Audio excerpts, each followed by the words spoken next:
สปป.ลาวประสบกับภัยพิบัติทางธรรมชาติเกือบทุกๆปีเช่นน้ำท่วมลมพายุและดินเจือนที่สร้างความเสียหายต่อบ้านเรือนโรงเรียนถนนหนทางทุ่งนาทำลายชีวิตการเป็นอยู่ของประชาชนเพื่อช่วยในการตอบสนองได้ไวขึ้นรัฐบาลสปป.ลาวได้ต่ออายุสัญญาประกันภัยพิบัติกับบริษัทประกันภัย Seadrift ซึ่งเป็นโครงการริเริ่มของภาคพื้นเพื่อให้การปกป้องแก่บรรดาประเทศอาเซียนสัญญาประกันภัยดังกล่าวกวมเอาภัยพิบัติหลายอย่างเป็นเวลาหลายปีสนองการปกป้องทางด้านการเงินจากภัยน้ำท่วมพายุเขตร้อนแผ่นดินไหวดินเจือนและภัยพิบัติอื่นๆที่เกี่ยวข้องภายหลังเกิดภัยพิบัติแต่ละครั้ง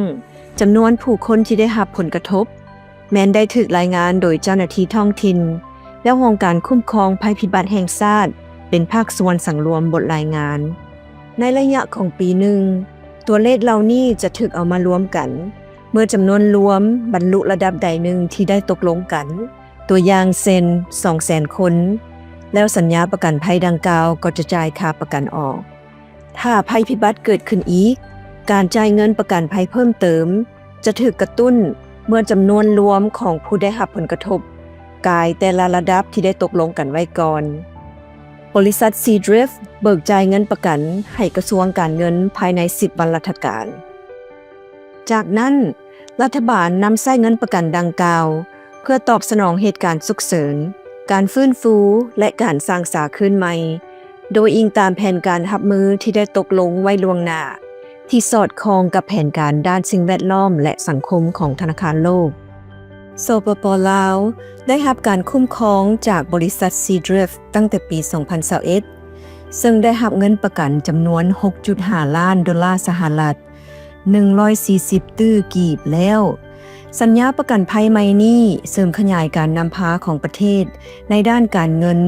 เพื่อคุ้มครองความเสี่ยงภัยพิบัติบริษัท Seadrift เป็นกองทุนประกันภัยความเสี่ยงภัยพิบัติในภาคพื้นอาซีตะวันออกเฉียงใต้โดยแม่นโครงการริเริ่มภาคพื้นที่สร้างตั้งขึ้นโดยบรรดาประเทศในอาซีเพื่อเสริมสร้างความเข้มแข็งด้านการเงินเพื่อต้านกับภัยพิบัติที่เกิดจากการเปลี่ยนแปลงดินฟ้าอากาศโดยผ่านการประกันภัยที่มีนวัตกรรมและวิธีการแก้ไขการคุ้มครองความเสี่ยงบริษัท Seadrift ได้นำเอาคู่ร่วมงานและอุตสาหกรรมจากสากลเข้ามาเพื่อสนับสนุนสปป.ลาวในการปกป้องประชาชนโดยผ่านวิธีที่ง่ายดายว่องไวและนำพาโดยท้องถิ่น